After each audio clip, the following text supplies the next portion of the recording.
जी नमस्कार, मैं हूं राज पाठक और आप देख रहे हैं बुलेट न्यूज टीवी।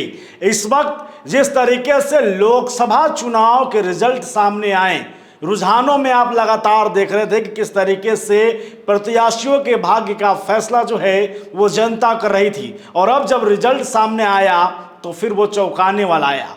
आज हम बात करने वाले हैं बिहार के सबसे हॉट सीट बने काराकाट लोकसभा सीट की, कि किस तरीके से काराकाट लोकसभा सीट पर एनडीए जो लगातार 3 टर्म से वहां से जीतते आ रहा था, उसका रिकॉर्ड टूटा और वहां से सीपीआई-एमएल के कैंडिडेट राजा राम सिंह 1 लाख से अधिक वोट से चुनाव जीते। वहीं अगर चर्चा करेंगे निर्दलीय प्रत्याशी पवन सिंह की, कि किस तरीके से निर्दलीय के तौर पर पावर स्टार पवन सिंह आते हैं काराकाट में और वहां पर आने के बाद किसका खेल बिगाड़ते हैं, और या फिर यूं कहिए कि किस कारण से जो है इस बार जिस तरीके से उनका माहौल बना हुआ था फिर भी पावर स्टार पिछड़ गए हैं। आज हम आपको वो 4 कारण बताने वाले हैं। निर्दलीय के तौर पर सामने आए पवन सिंह, जो पूरे देश में प्रभावी नेता के तौर पर दिख रहे थे, वो 4 बड़े कारण जिसकी वजह से उन्होंने जो है काराकाट लोकसभा सीट को गंवा दिया है। देखिए, एक तरफ राजा राम सिंह जो कि सीपीआई-एमएल के कैंडिडेट थे, उनको 3,80,000 के करीब जो है वो मतदान मिले, वोट मिला। वहीं पर दूसरे नंबर पर रहे निर्दलीय पावर स्टार पवन सिंह, उनको 2,74,000 के करीब जो है वो वोट मिला। और तीसरे नंबर पर एनडीए की तरफ से उपेंद्र कुशवाहा थे, जिन्हें 2,53,000 के करीब वोट मिले। इसमें दूसरे नंबर पर पावर स्टार पवन सिंह जरूर आए, लेकिन अगर ये 4 बड़े कारण पर एक नज़र पवन सिंह इससे पहले डाल चुके होते तो शायद इस वक्त का जो परिणाम आया है वो कुछ और ही होता। बात करेंगे सबसे पहले, अगर हम पहले कारण पर जाने कि जिस वजह से पवन सिंह को इस चुनाव में नुकसान हुआ, तो वो हुआ कि उन्होंने पब्लिक से सीधा संवाद नहीं किया।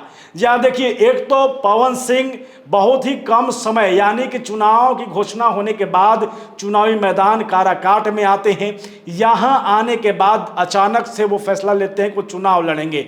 इस बीच लगातार वो मंच पर मिले, मंच पर बड़े बड़े कार्यक्रम करते दिखे, लेकिन पब्लिक से संवाद, जनता के बीच जो संवाद होना चाहिए था, जो संवाद वो स्थापित कर सकते थे समय रहते, उन्होंने नहीं किया। और यही कारण रहा कि उनके मंच पर बड़े बड़े सिंगर तो दिखे, भीड़ तो दिखी, लेकिन जनता का समर्थन उनके साथ नहीं दिखा। दूसरे नंबर पर अगर आप जाते हैं तो दूसरे नंबर पर था जातियों को गोलबंद करना। देखिए, आप सभी जान रहे हैं, लगातार हम लोग कवरेज कर रहे थे किस तरीके से काराकाट में पवन सिंह को उनके जाति यानी कि राजपूत जाति का भरपूर समर्थन मिल रहा था। लेकिन पवन सिंह इसी एक समर्थन पर कहीं ना कहीं पूरे चुनाव में आश्वस्त दिखे। उन्हें यह लगने लग गया कि अगर राजपूत जाति यानी स्वर्ण जाति का वोट उन्हें मिल जाता है, स्वर्णों का वोट मिल जाएगा, तो वो ये चुनाव आसानी से जीत जाएंगे। और यही कारण रहा कि उन्होंने बाकी जातियों की तरफ ध्यान नहीं दिया, न कुशवाहा की तरफ गए, न ओबीसी की तरफ गए, न किसी अन्य जातियों को ज़्यादा तवज्जो दिया। यही एक बड़ा कारण इस चुनाव में दिखा कि पवन सिंह यहाँ पर पिछड़ गए।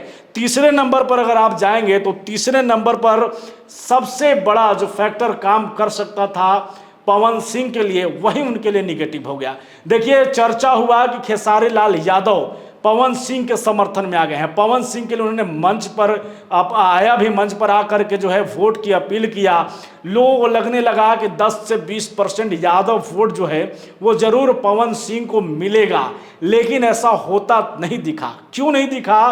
क्योंकि खेसारी लाल यादव पवन सिंह के लिए फील्डिंग करने तो जरूर आते हैं यहाँ पर और अच्छी बैटिंग भी करते दिखते हैं, लेकिन अगले ही दिन जो है वो इंडिया गठबंधन के तरफ से पाटलिपुत्रा में सभा कर देते हैं, जिस वजह से यहाँ पर जो इंडिया गठबंधन के वोटर थे वो कंफ्यूज तक नहीं हुए। वो स्पष्ट थे कि खेसारी लाल यादव जो हैं वो किसके साथ थे। पवन सिंह के साथ जरूर दिखे गए कलाकार के तौर पर, लेकिन दिल्ली चाहत उनकी थी कि इंडिया गठबंधन जीते। और यही एक कारण रहा कि इस काराकाट चुनाव में एमवाई समीकरण टूट की स्थिति में नहीं पहुंचा और पवन सिंह को इसका समर्थन नहीं मिल पाया। खेसारी लाल यादव के आने का एक नुकसान भी पवन सिंह को झेलना पड़ गया। चौथे अगर कारण की बात करेंगे तो चौथे कारण में सबसे अहम कारण था बूथ मैनेजमेंट करना। देखिए, एक तरफ जो इंडिया गठबंधन के बड़े नेता थे कुशवाहा के राजा राम सिंह, दूसरे तरफ एनडीए से उपेंद्र कुशवाहा थे, कद्दावर नेता थे। एनडीए जो संगठन की पार्टी है, बीजेपी जो संगठन की पार्टी है, उनके कई नेता कार्यकर्ता बूथ लेवल तक लोगों से संवाद कर रहे थे। लेकिन इस बीच पवन सिंह यहां पर कमजोर दिखे।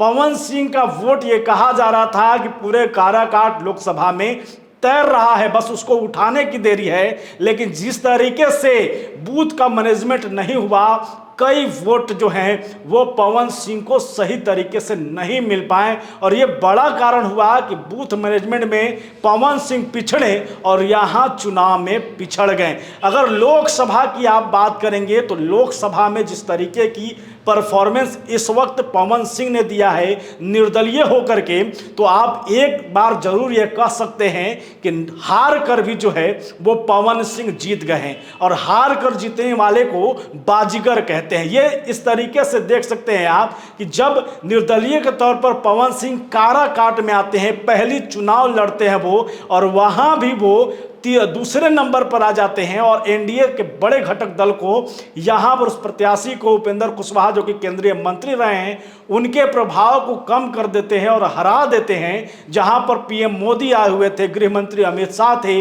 राजनाथ सिंह थे, कई बड़े कद्दावर नेता देखिए काराकाट में पहुंचे। उसके बावजूद पवन सिंह ने जिस तरीके से परफॉर्मेंस किया, जिस तरीके से उन्हें वोट आए, लोगों ने समर्थन दिया, निश्चित तौर पर कहीं ना कहीं हार कर भी पवन सिंह जीते हैं। बस यही चार कारण पर अगर पवन सिंह चुनाव रहते ध्यान दे दिए होते तो शायद आज का रिजल्ट कोई और होता। और मैंने जैसा आपको पहले बताया कि एनडीए का जो रिकॉर्ड काराकाट लोकसभा में 2009 से चलते आ रहा था वो भी ध्वस्त हो गया और वहां पर सीपीआईएमएल के राजा राम सिंह चुनाव जीते, 1 लाख से अधिक वोट से जीते और इंडिया गठबंधन यहां पर मजबूत दिखा। लगातार बने रहिए हमारे साथ, आपको बहुत धन्यवाद।